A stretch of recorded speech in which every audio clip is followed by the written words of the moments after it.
Carta de Paulo aos Filipenses, capítulo de número 2. Nós vamos dar sequência à exposição da palavra de Deus. Filipenses, capítulo de número 2. Eu convido a igreja a que se coloque de pé.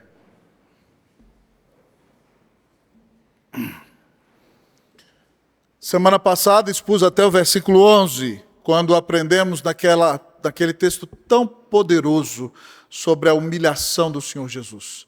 Se você não ouviu a mensagem passada, ela é o cerne da carta e principalmente para nós cristãos, o cerne da nossa vida cristã, para vivermos uma vida de humildade na presença do Senhor. Eu quero convidá-lo então a ler comigo agora a palavra de Deus em Filipenses 2, 12 e 13. Hoje nós vamos ler somente 2 versículos. Filipenses capítulo 2, versículos 12 e 13. Leamos todos juntos numa só voz, assim diz a palavra do Senhor.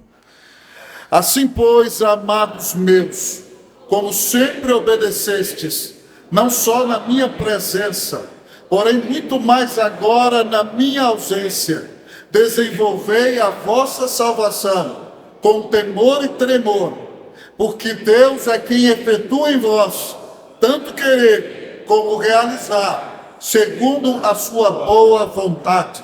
Oremos a Deus. Pai, muito obrigado pela bênção maravilhosa que o Senhor nos tem dado como Igreja Presbiteriana Unida de São Paulo, de caminharmos pela carta de Filipenses neste primeiro semestre.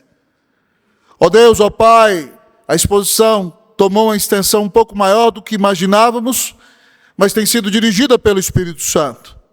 E é assim que o Senhor tem querido falar com esta igreja, chamando esta igreja a ser uma igreja cheia da alegria de Deus.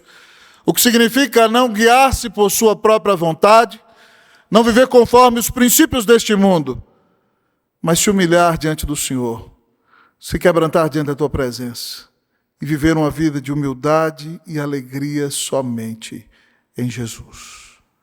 Pai de amor, nessa hora, fala ao nosso coração.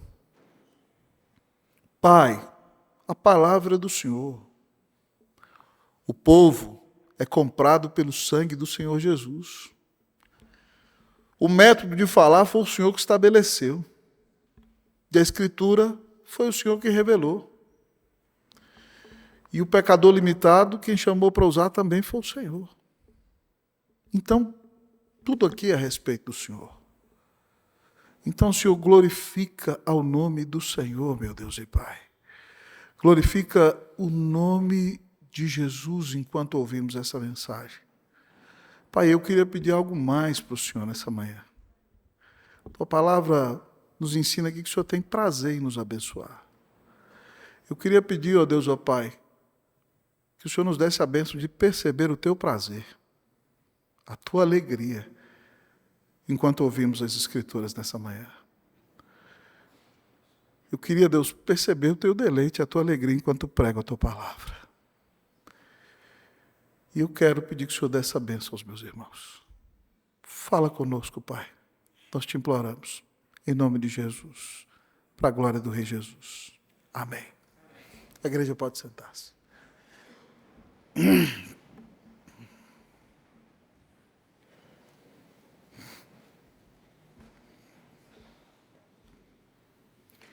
Se você, mamãe querida, que está aqui nessa manhã, me perguntasse, pastor, qual é a melhor coisa que eu posso fazer pelo meu filho? Minha resposta para você, mamãe, seria, mãe, você precisa ser uma mulher que se parece com Jesus. Mas isso não serve somente para as mamães. Para todos nós que aqui estamos e queremos ser uma bênção neste mundo, a melhor coisa que podemos fazer para glorificar a Deus com a nossa vida e sermos instrumento de bênção para todos aqueles que estão ao nosso redor, é que sejamos cada dia mais vazios de nós, mais cheios de Deus, e mais moldados à imagem de nosso grande Deus e Salvador, Jesus Cristo. E é acerca disso que Paulo nos pregou no texto da semana passada, amados irmãos e irmãs. Ele nos chamou a termos como exemplo o mesmo sentimento, o mesmo pensamento de Cristo Jesus.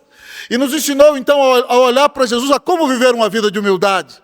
E os irmãos se lembram, renunciando a nós mesmos, nos humilhando como Cristo e esperando a exaltação de Deus. E agora então, ao falar do exemplo de Jesus, ele diz, assim como, pois amados meus, como sempre obedecestes, não só na minha ausência agora, não só na minha presença agora, muito mais na minha ausência, desenvolvei a salvação. Peraí, pastor, luz vermelha, eu? Desenvolver minha salvação? A gente já vê a luzinha da ambulância. Polícia calvinista.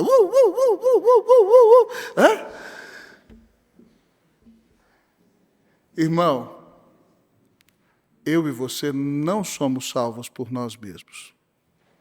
Nós somos salvos pela graça de Deus, o favor imerecido de Deus, mediante a fé na obra de Jesus. Então, o que Paulo está querendo dizer, pastor, com desenvolver a minha salvação? Você herdou a sua própria vida. Você não escolheu nascer. Você nasceu. E agora Deus te deu um corpo. E para que você viva bem, você precisa cuidar desse corpo. É por isso que muitos de vocês ficam na academia malhando o tempo todo. Vocês estão malhando o vosso corpo. Do mesmo jeito, você não escolheu ser salvo. A salvação é um presente que Deus te deu. Mas o que Paulo está dizendo é que você precisa malhar a sua salvação. Em termos literais, esse verbo usado para desenvolver a salvação poderia ser traduzido assim: faça com que a sua salvação dê excelentes resultados. Portanto, o tema da mensagem é claro para nós: desenvolva a tua salvação. Pastor, como fazer? Inicialmente, o texto da palavra nos diz com coerência. Como desenvolver a nossa salvação? Com coerência. Vamos ler, irmãos, versículo 12. Versículo de número 12. Leamos todos juntos, mais uma vez. Assim, pois, amados meus, como sempre obedecestes, não só na minha presença, porém muito mais agora até salvação. Desenvolvei a vossa salvação. Até aqui. Paulo está dizendo, amados irmãos, que assim como Jesus obedeceu o Pai, ele está ligando o texto com o anterior, os filipenses também vinham obedecendo a Deus e obedecendo ao seu pastor. Ele diz assim, assim pois, amados meus. Veja bem que ele está escrevendo para crentes, para membros de igreja, para pessoas que são amados em Cristo Jesus. E ele diz assim, amados meus que são amados de Deus, como sempre obedecestes. Ele diz, vocês estão obedecendo sempre, na minha presença. Mas ele fala, não adianta obedecer só na presença do pastor. Agora, muito mais, na minha ausência, desenvolver a vossa salvação. Os crentes de Filipos tinham um relacionamento de amor com Paulo, irmãos. A plantação da igreja ali foi marcante, o apóstolo foi açoitado, pessoas foram convertidas, essa igreja tem um vínculo muito íntimo com Paulo. Até quando ele pastoreia em Corinto, uma igreja rica que não lhe paga salário, quem sustenta o ministério de Paulo é a igreja de Filipos. Então, eles têm muito respeito e amor por aquele pastor que Deus deu a eles. Mas Paulo está preso, irmão, e sabe que corre o risco de morrer. E talvez Paulo, dentro de pouco tempo, não esteja presente. E a igreja de Filipos não pode obedecer somente quando o pastor Paulo estiver presente. Porque quem sustenta a igreja de Filipos não é o pastor Paulo. Mas quem sustenta a igreja de Filipos é o pastor Jesus. É o Senhor nosso Deus e Pai. Então Paulo está dizendo que ele estando presente ou ausente, esses crentes têm que se ocupar em fazer com que a sua salvação dê resultado. Eles têm que viver uma vida piedosa. Eles têm que viver uma vida coerente. Irmãos, é impressionante. é muito mais fácil ser crente na presença de quem nós respeitamos. Tendo sido pastor no Chile 7 anos, tendo pregado algumas vezes nos Estados Unidos, em outros países, tendo contato com comunidades brasileiras em outros países, e também até no Brasil, tendo visto pessoas que vêm do interior e se mudam para essa espetacular cidade na qual nós moramos, nós vemos pessoas que no interior eram piedosas, eram santas, viviam dentro do limite com seus pais, iam à igreja todos os domingos, eram fiéis no dízimo. Eu vi isso no Chile e vi nos Estados Unidos mais de uma vez. E de repente, então, a pessoa sai daquele interior e agora não tem mais a família ali, não tem o pai e a mãe para ficar cobrando, e não tem mais responsabilidade diante da sociedade, é totalmente o desconhecido, e aquela pessoa então para de servir ao Senhor, para de ir à igreja no domingo, se enlouquece, se entrega ao trabalho, se entrega aos prazeres, às vezes cai na gandaia, o marido trai a esposa trai o marido, e então eles se afastam de Jesus. A obediência deles não era ao Senhor. Era uma obediência para agradar a homens. Ontem, depois de pregar no Tatuapé, comecei a falar 9h30 ali, saímos meio-dia em 2 palestras, igreja filha da nossa igreja. Eu cheguei em casa e comecei a ler um livro preciosíssimo, um novo livro do reverendo Augusto Nicodemos, Confissões de um Pregador, obra-prima dele. E em determinado momento do livro, o reverendo Augusto repete o que eu já ouvi dizer, que quando o chanceler da nossa universidade, muitas vezes, ele viu filhos de pastores, filhos de presbíteros, de diáconos, de crentes, que no interior andavam corretamente e quando chegaram a São Paulo, porque saíram da presença dos seus pais, se entregaram a toda sorte de pecados. O coração deles não era fiel com o Senhor. O coração deles era fiel com as pessoas que estavam ao redor deles. É quando nós estamos sozinhos, queridos irmãos e irmãs, que nossa fé é provada. Tendo o papai e a mamãe perto, é muito fácil ser crente. Quero ver se você vai ser crente no dia que estiver separado do papai e da mamãe. Coerência. Coerência. Pastor, como é que isso pode tomar conta da nossa vida?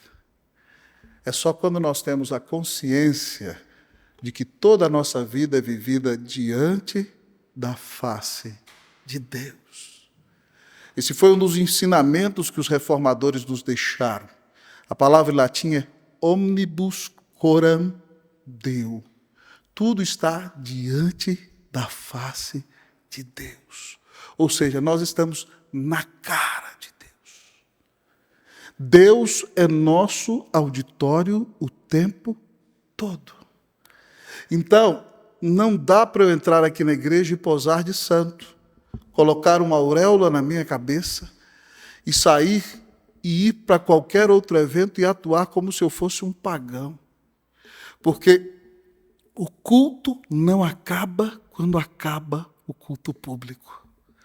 O culto continua na vida daquele que cultua ao Senhor. Você precisa ser coerente. Obedecer na igreja, obedecer em casa, obedecer na universidade, obedecer no trabalho, obedecer no metrô, obedecer no avião, obedecer em frente ao computador, obedecer quando estiver no celular. Eu gostaria de lhe perguntar, se o senhor passasse um filme da sua vida aqui, nessa manhã, coerência seria uma das características da tua vida cristã?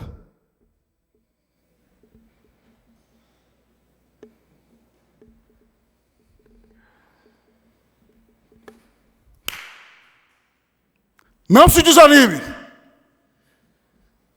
Continue malhando. Desenvolva a sua salvação. Faça com que a sua salvação tenha excelentes resultados. Pastor, como? Em primeiro lugar, com? Em segundo lugar, com reverência. Desenvolva a sua salvação. Como? Com reverência. Nós vamos ler o versículo 12, a partir do verbo desenvolver até o final do versículo. Vamos lá todos juntos? Desenvolvei a vossa salvação. Mais uma vez, vamos lá? Desenvolvei a vossa salvação com temor e tremor. Desenvolva a tua salvação com reverência. Pastor, Paulo está dizendo que nós devemos ter medo de Deus, é isso? Esse medo não é aquele medo desesperado a ponto de pensar que você vai cair no inferno porque você sabe que Deus te amou e mandou Cristo morrer na cruz para te salvar. Mas esse medo também não é menor do que o medo daquele que sente o medo de ser lançado no inferno. Porque ainda que você saiba que é salvo pela graça de Deus mediante a fé em Jesus, você sabe que o seu Deus é santo, santo, santo e abomina o pecado. Paulo diz que para que desenvolvamos a nossa salvação, nós devemos ter temor. Pastor, então o que é esse temor? Esse temor é reverência, amados irmãos, é respeito ao extremo, é consciência da grandeza, do poder e da majestade de Deus. Este temor, querido amigo e irmão, é respeito à adoração misturado com amor, misturado com quebrantamento, misturado com um coração que louva e glorifica e ama servir ao Senhor com todo o seu ser, porque sabe do grande amor deste Deus excelso que mandou seu Filho para morrer na cruz, para pagar os nossos pecados. Esse temor tem que ser tão sincero em nossa vida e dominar tanto o nosso ser que nós deveremos tremer diante da glória e da grandeza, da majestade de Deus. Num certo sentido, devemos reagir como Isaías reagiu quando viu o Senhor, ainda que tenha sido salvo naquele dia. Ele diz para nós que no ano da morte do rei Uzias, eu vi o Senhor assentado sobre um alto e sublime trono, e as abas de suas vestes enchiam o templo. Serafins estavam por cima dele, cada um deles tinha 6 asas, com 2 cobriu o rosto, com 2 cobriu seus pés, e com 2 voava, e clamavam uns para os outros, dizendo: Santo, Santo, Santo é o Senhor dos exércitos, toda a terra está cheia da sua glória. Então ele diz que as bases do limiar do templo tremeram à voz do que clamava. A casa se encheu da nuvem da glória de Deus. Ele caiu aos pés como morto e diz: eu estou perdido, porque sou homem de lábios impuros. Habito no meio de um povo de impuros lábios, e os meus olhos viram o Rei. Ainda que você seja amado, você sabe que Deus não é seu igual. Deus não é como você.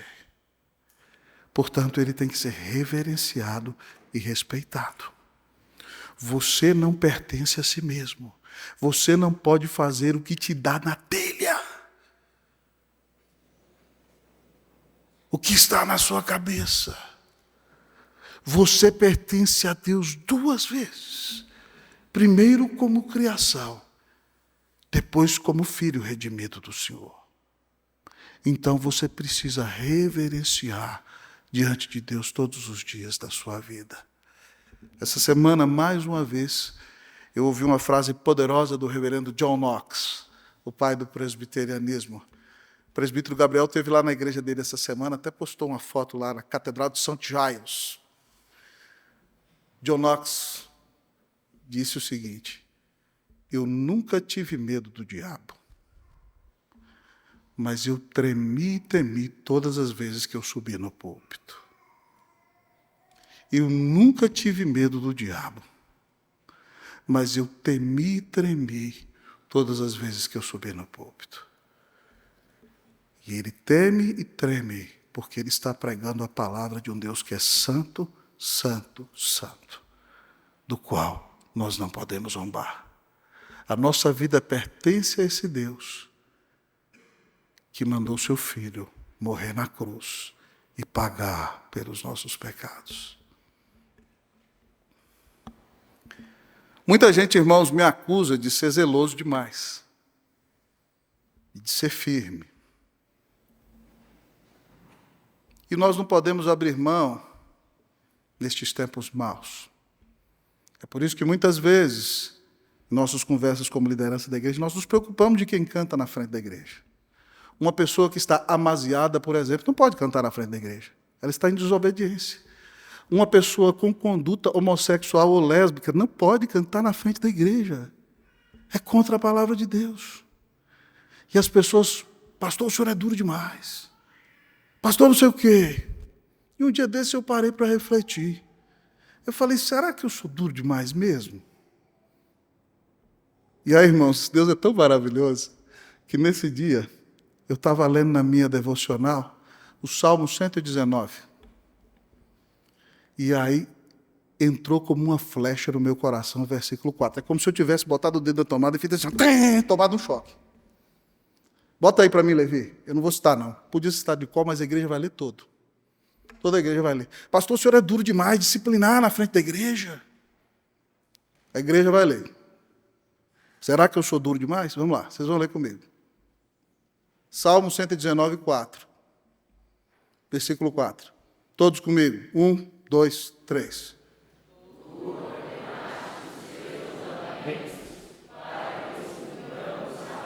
Não entendi. Vamos ler mais uma vez? Como é que é?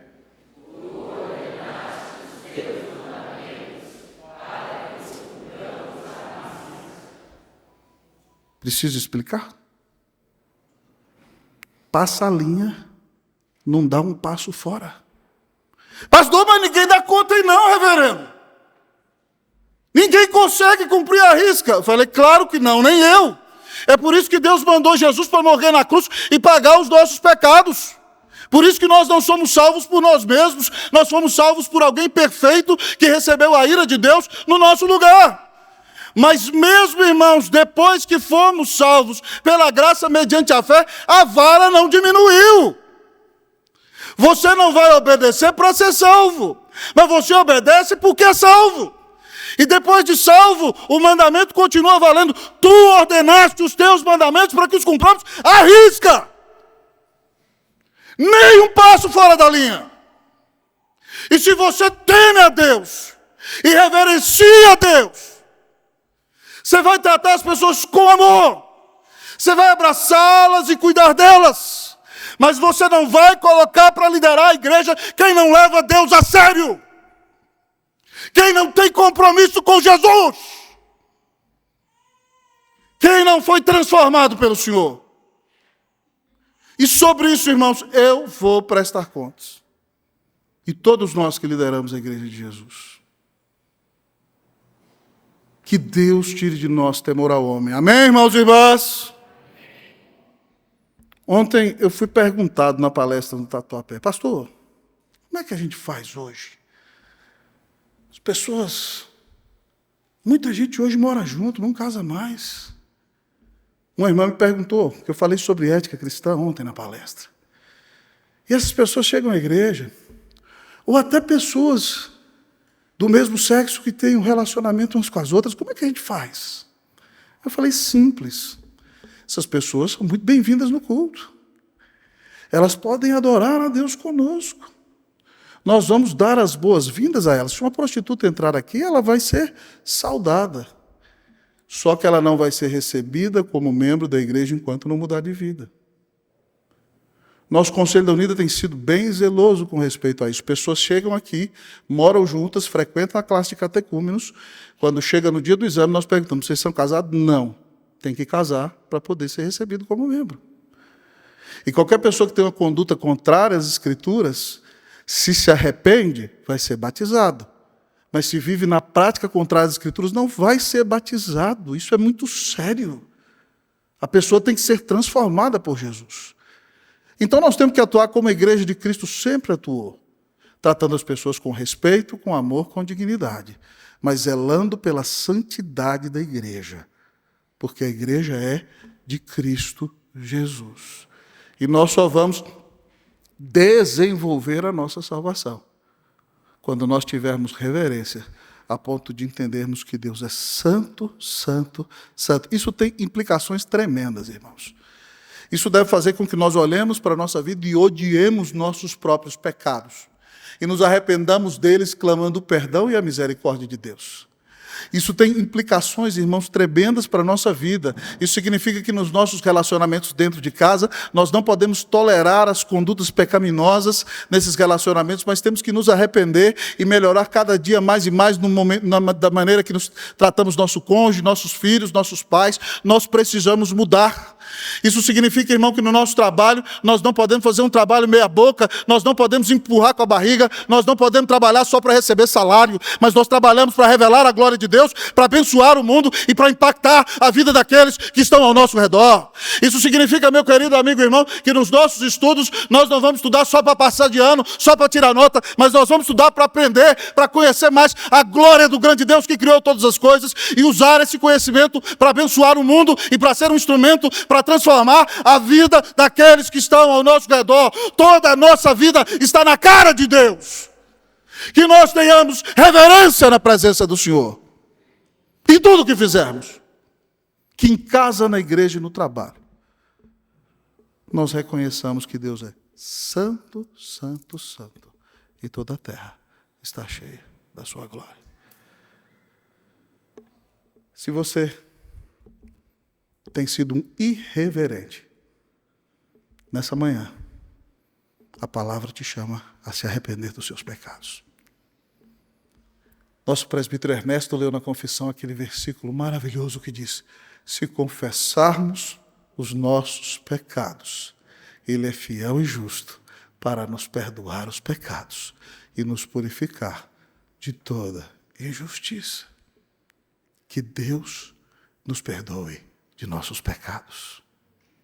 Que Deus te livre dessa irreverência maldita em sua vida. Que Deus te dê a bênção de ser parecido com Jesus.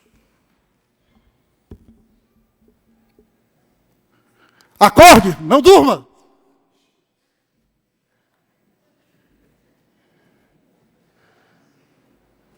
Deus está falando com você na pregação.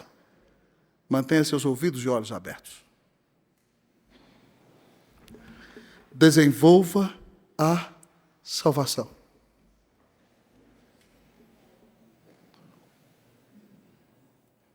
Como pastor? Em primeiro lugar, com?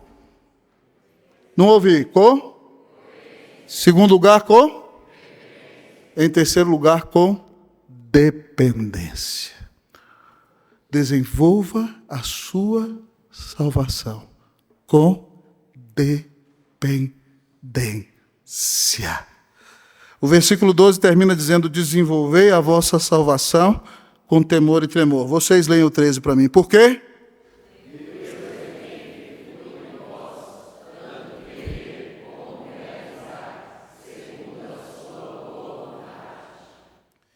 Irmãos, esse versículo para mim é um grande presente de Deus. Porque tem dia que o nosso pecado trava tudo. Não sei se vocês sentem assim. Tem dia que você fala assim: hoje eu fui tudo menos crente. Hoje a minha vontade, ou talvez você não for descrente, mas você fala assim: hoje a minha vontade era meter o pé na jaca. Eu não queria ser crente de jeito nenhum agora. E agora, pastor, quem poderá me ajudar? Louvado seja Deus, irmão. Eu estava meditando nesse versículo aqui para pregar para vocês, eu comecei a chorar. Sabe por quê?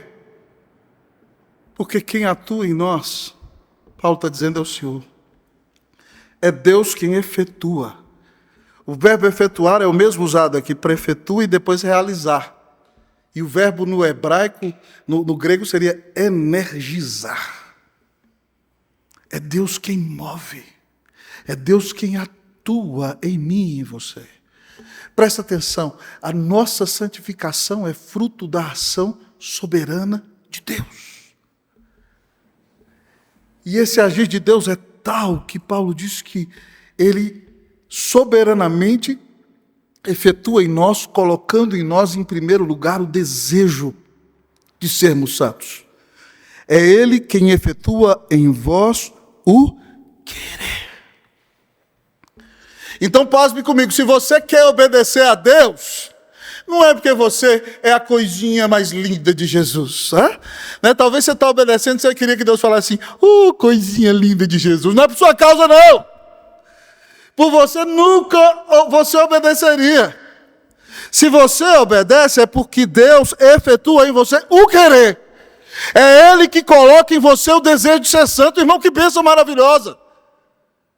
Mas o texto diz que Ele não só efetua em você o querer, é Ele que move você a ser santo. É Ele que efetua em você o querer e o realizar. Então, se você obedece às Escrituras, se você vive para a glória de Deus, se você está na ABU lá no Mackenzie, se você trabalha pregando o Evangelho no seu trabalho, isso está acontecendo com você, é por obra soberana de Deus. É porque Deus colocou o desejo do seu coração de servi-lo e Ele está fazendo grandes realizações na sua vida. Glória a Deus! Não é por nossa causa, é graça. Até a nossa santificação é fruto da ação graciosa de Deus na nossa vida. E o que mais me deleita nesse versículo vem no final dele. Porque ele diz que Deus atua soberanamente, Ele coloca o desejo em mim e em você, Ele nos leva a fazer. Mas Ele faz isso porque Ele gosta. Deus gosta de santificar você. Porque Deus é quem efetua em vós tanto querer como realizar, segundo a sua boa vontade. Deus tem prazer em fazer de mim um crente. Irmãos, que promessa maravilhosa. Apesar de mim, vai dar certo. Vai dar certo. Deus tem prazer, Deus se deleita, Ele se regozija, Ele tem prazer em si mesmo, Ele exulta. Quando Ele atua no meu coração e me dá o desejo de servi-lo e de viver para a glória dEle todos os dias da minha existência. Que alegria é saber que o Senhor se alegra em fazer de mim um crente. Ele faz isso segundo o seu bel prazer, segundo a sua boa vontade, que o glorifica e o exalta sobre todas as coisas. É por isso, irmãos, que nós temos que fazer tudo para a glória de Deus. E saber que se nós vamos crescer na caminhada cristã, é porque dependemos do Senhor todos os dias da nossa existência. Porque Ele efetua em nós, Ele coloca em nós o desejo, Ele atua soberanamente, Ele nos leva a viver uma vida santa para a glória dEle, e Ele vai fazer com que isso dê certo. E no final de tudo, quem vai ser glorificado é somente Ele. É por isso que eu fico impactado, irmão, com aquela cena do filme Carruagens de Fogo. Já citei isso aqui no passado, e se você não viu, veja.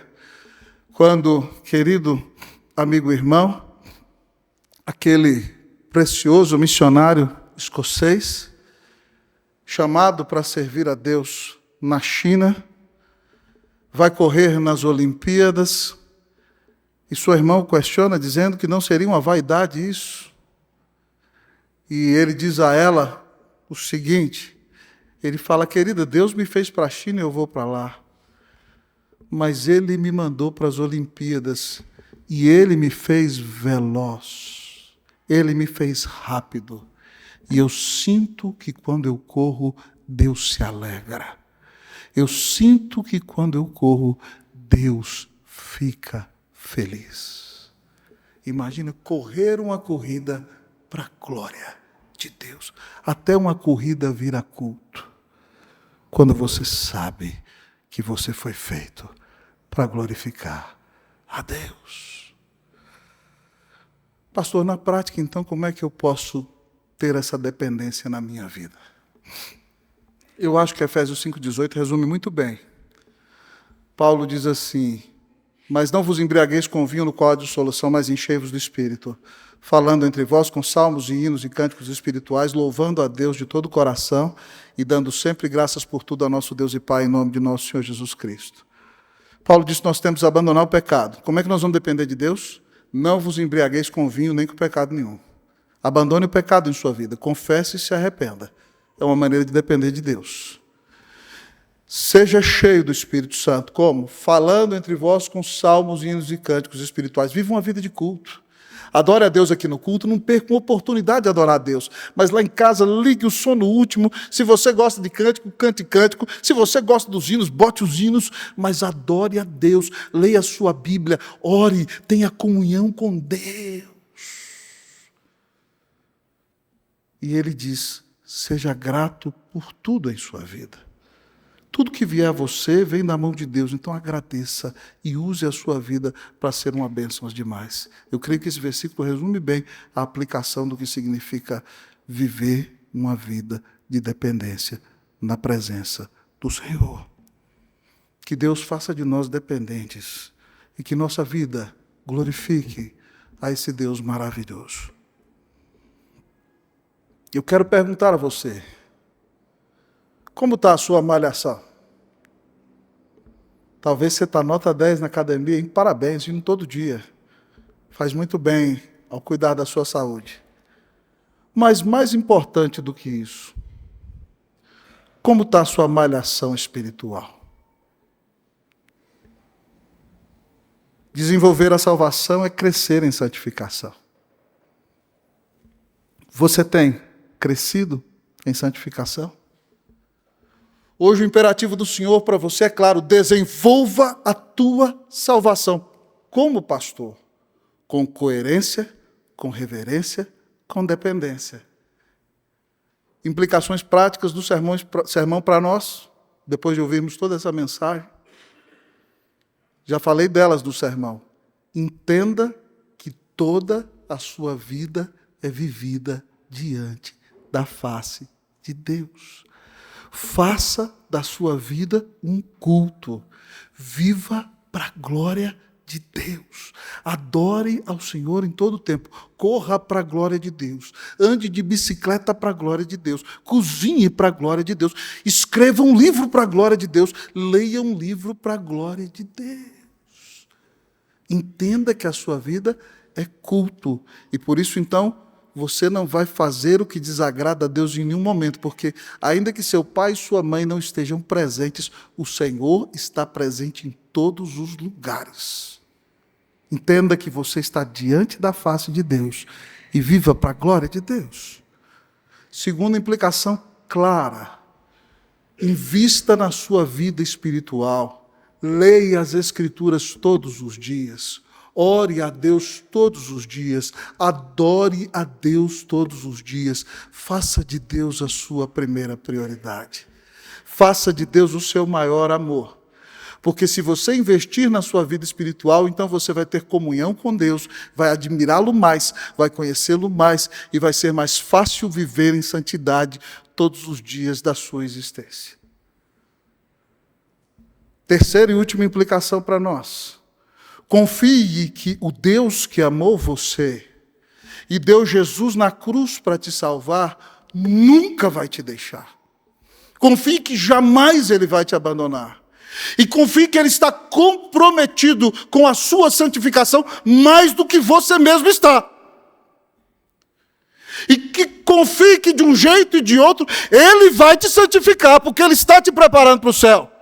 Se você quiser, vai ser mais fácil. Se você não quiser, o pau vai cantar. Mas você vai ser santificado. Vai ser moldado à imagem de Cristo Jesus. Confie que Deus está comprometido em fazer de você alguém parecido com Jesus. E às vezes Ele vai te envergonhar para que isso aconteça. Você vai ter que pedir perdão. Às vezes Ele vai deixar até você tropeçar para você ver que não presta e precisa se arrepender para vir para a presença dEle. Mas confie que Ele vai ser exaltado na sua vida. Ele vai fazer com que o seu velho eu morra. E Ele vai fazer que Cristo cresça. Confie nisso, então. Descanse. porque por causa da obra de Jesus, nós vamos entrar nos céus. Nós vamos passar toda a eternidade com o nosso Deus. Enquanto esse dia não chega, desenvolva a tua salvação. Oremos a Deus com o nosso seminarista da